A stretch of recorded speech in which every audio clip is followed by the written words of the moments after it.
Bonjour tout le monde, je vous remercie de vous être connecté à notre chaîne euh, Peniel Zone TV. Aujourd'hui, je vais parler du plus grand miracle, le plus grand miracle de tous les temps. Nous allons prier et remettre ce temps entre les mains de Dieu. Seigneur Dieu, nous voulons te bénir. Merci pour l'opportunité que tu nous donnes encore de nous asseoir à tes pieds, d'écouter ta parole. Ouvre notre intelligence, ouvre notre esprit, afin que nous puissions comprendre ta parole. Au nom de Jésus. Amen. Comme je l'ai annoncé, je vais parler du plus grand miracle. Le plus grand miracle, ce n'est pas d'avoir des millions, des milliards, je dirais, dans ton compte bancaire. Ce n'est pas d'avoir un jet privé, un avion privé. Ce n'est pas d'avoir des châteaux.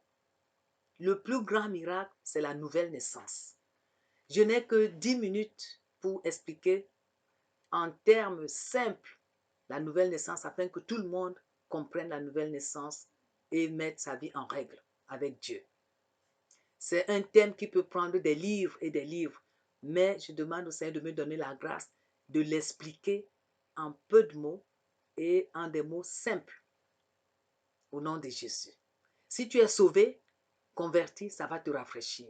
Sinon, oui, ça va te rafraîchir, mais tu peux aussi la partager à tes amis, connaissances ou membres de ta famille que tu aimerais voir sauvés et ils comprendront, ils pourront mettre leur vie en règle avec Dieu.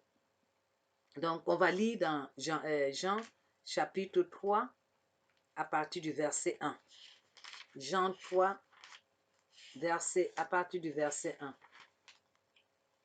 La Bible dit, « Mais il y eut un homme d'entre les pharisiens nommé Nicodème, un chef de Juifs, qui vint lui auprès de Jésus de nuit et lui dit, « Rabbi, nous savons que tu es un docteur venu de Dieu, car personne ne peut faire ces miracles que tu fais si Dieu n'est avec lui. » Jésus lui répondit, « en vérité, je te le dis, si un homme ne naît de nouveau, il ne peut voir le royaume de Dieu. » Nicodème lui dit, « Comment un homme peut-il naître quand il est vieux? Peut-il rentrer dans le sein de sa mère et naître? » Jésus répondit, « en vérité, je te le dis, si un homme ne naît d'eau et d'esprit, il ne peut entrer dans le royaume de Dieu.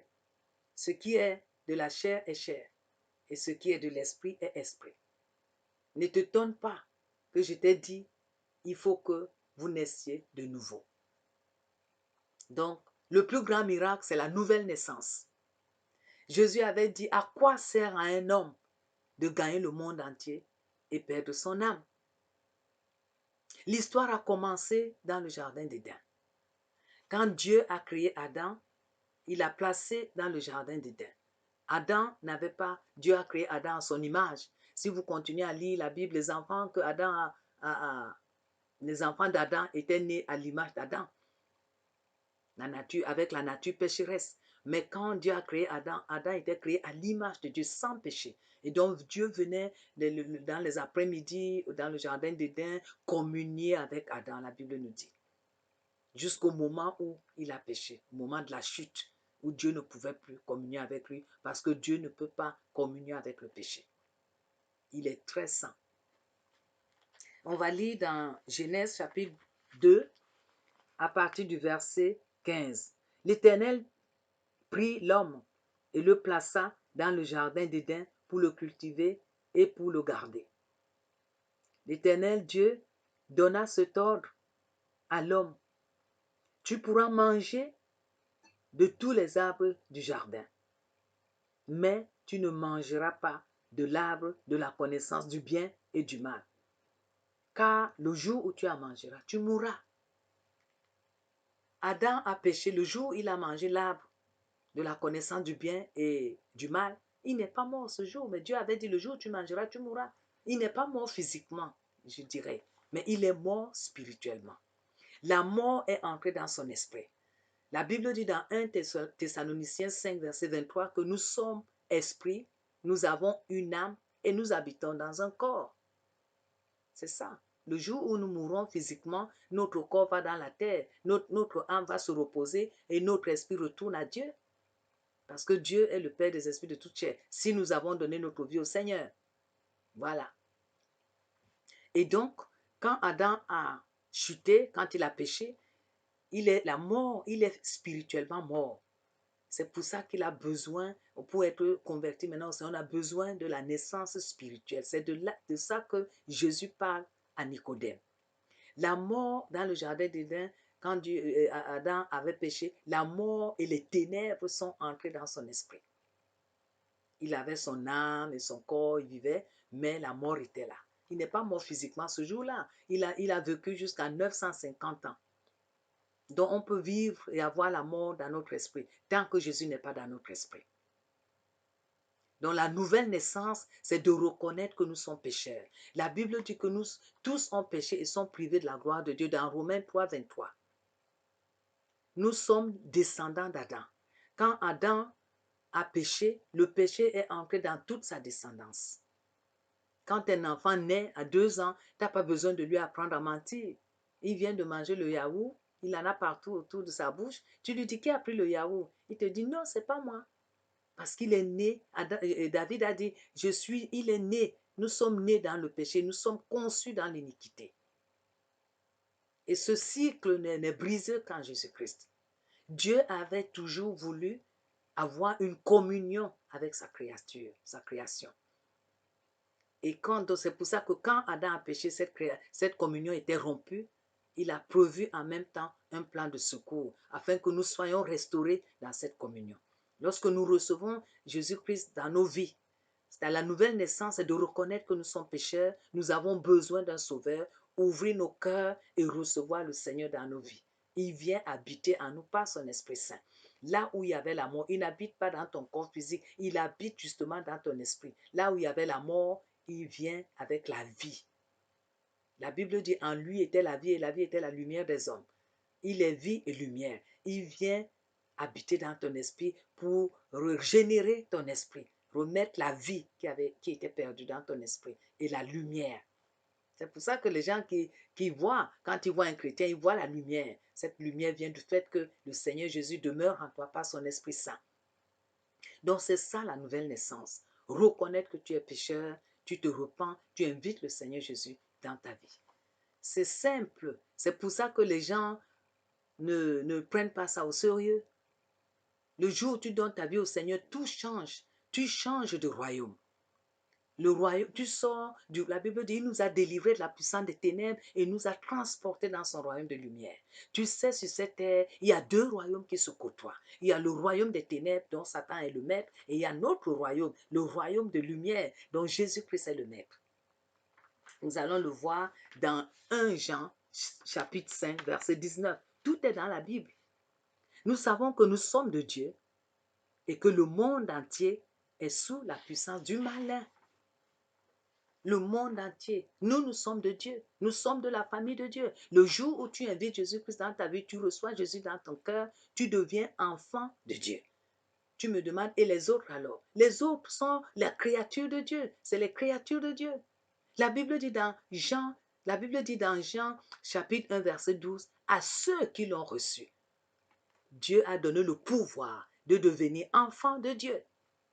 Tu deviens enfant de Dieu quand tu reçois Jésus. Tu reçois le pardon de tes péchés. Et tu as une provision que quand tu pêches, Dieu te pardonne. Tu es justifié, c'est-à-dire tu peux te tenir devant Dieu sans aucune conscience de péché. Et tu n'es pas justifié à cause de tes œuvres. Tu es justifié à cause de ta foi en Jésus-Christ et à cause de ce que Jésus-Christ a fait à la croix de Golgotha. La Bible dit, lui qui n'a point commis de péché, Dieu l'a fait devenir péché afin que nous devenions justice de Dieu par lui. Donc quand Dieu nous voit, il ne voit pas, il voit Jésus en fait, il voit la justice du Seigneur, la justification de notre Seigneur. C'est ça qu'il voit, la droiture de Jésus-Christ nous est attribuée à cause de notre foi en lui. Lorsque tu donnes ta vie au Seigneur, tu es sanctifié, c'est-à-dire tu es mis à part. Maintenant, la marche de la sanctification est un processus. Le Saint-Esprit qui est venu habiter en toi Et la grâce que Dieu nous donne nous permet maintenant de marcher dans la sanctification parce qu'on a une relation avec Dieu, on lit la Bible, on la comprend mieux, on commence à comprendre les choses que Dieu n'aime pas et les choses qu'il aime. Et il nous donne la force d'abandonner notre ancienne vie pour mener une vie qui lui plaise. Ce n'est pas par notre propre force. Le Seigneur nous donne la grâce et il nous donne la force. Par son Esprit Saint, Jésus-Christ est monté au ciel, mais il a laissé le Saint-Esprit. Il a dit, je ne vous laisserai pas orphelin. Le Saint-Esprit est avec nous et il est en nous. Ça, c'est vraiment, c'est dommage que les gens ne comprennent pas qu'ils ne soient pas sauvés. Ta vie change. Tu as une relation avec Dieu. Tu n'as pas besoin d'aller chez le prêtre pour confesser tes péchés. Tu confesses tes péchés au Seigneur. Tu lui parles. Tu as une relation. Il te parle. Il te dirige. Il conduit ta vie. Tu n'es plus seul. Tu n'es pas orphelin. Tu as quelqu'un qui t'aime. Un homme ne pourra jamais t'aimer comme Dieu t'aime. Mais tu ne peux pas comprendre l'amour de Dieu si le Seigneur Jésus-Christ, tu ne l'as pas reçu comme ton Seigneur Sauveur. Tu ne peux même pas comprendre la parole de Dieu. Moi, j'étais chrétien, religieux avant. J'ai chanté même dans une chorale. Mais il y avait un vide à moi. Il y a toujours ce vide jusqu'au moment où Jésus-Christ vient combler ce vide. Donc la Bible dit, si tu confesses de ta bouche le Seigneur Jésus, alléluia, et tu crois dans ton cœur que Dieu l'a ressuscité des morts, tu seras sauvé. Ta bouche et ton cœur doivent être en agrément. Si tu veux recevoir Jésus-Christ dans ta vie, sortir, changer de royaume, changer de maître, alléluia, tu peux répéter cette prière après moi. Ta vie ne sera plus jamais la même si tu fais cette prière sincèrement. Au nom de Jésus. Quand tu reçois Jésus, il te donne une nouvelle famille. Tu as des frères et des sœurs. Une famille, la famille de Dieu. Oh, c'est extraordinaire. C'est le plus grand miracle. Alléluia. Si tu veux recevoir le Seigneur, tu as entendu la parole, tu veux changer de royaume, tu veux devenir enfant de Dieu. Alléluia. Tu vas répéter cette prière avec moi. Ce n'est pas la grâce que nous sommes sauvés. Tout le monde n'entend pas ça. C'est la grâce que Dieu te donne aujourd'hui d'entendre ce message et de revenir à lui. Au nom de Jésus. Tu répètes après moi. Seigneur Dieu, je te remercie pour ma vie. Je reconnais que je suis pécheur. J'ai besoin d'un sauveur. Seigneur Jésus-Christ, je t'invite dans ma vie. Viens être mon Seigneur et mon Sauveur. Je confesse de ma bouche que tu es Seigneur. Et je crois dans mon cœur que tu es mort pour mes péchés et ressuscité pour me donner la vie éternelle. Viens être mon Seigneur. Aide-moi à me repentir, à mener une vie qui te plaise. Je te reçois dans mon cœur. Je suis sauvé. Je suis converti.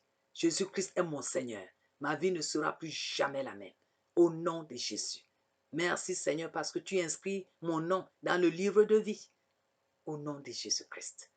Amen. Si tu as fait cette prière de tout ton cœur, mon frère, ma soeur, tu es réellement converti. Au nom de Jésus. Le Seigneur te conduira auprès des frères et sœurs, auprès d'une bonne église, pour que tu commences à grandir. Parce que là, maintenant, tu es un bébé chrétien. Tu vas prendre du lait. La Bible parle du lait. Après, il faut manger la nourriture solide. Tu ne peux le faire qu'auprès des frères et sœurs, des anciens qui vont te conduire, qui vont t'aider. Maintenant, le Saint-Esprit avec toi, tu vas comprendre la parole de Dieu et là, tu vas développer cette relation avec le Seigneur. Tu vis dans la paix, tu as l'assurance de ton salut que le Seigneur te donne. Alléluia, gloire au Seigneur. C'est le plus grand miracle qui t'est arrivé depuis que tu es né. Au nom de Jésus. Aujourd'hui, ton nom est inscrit dans le livre de vie.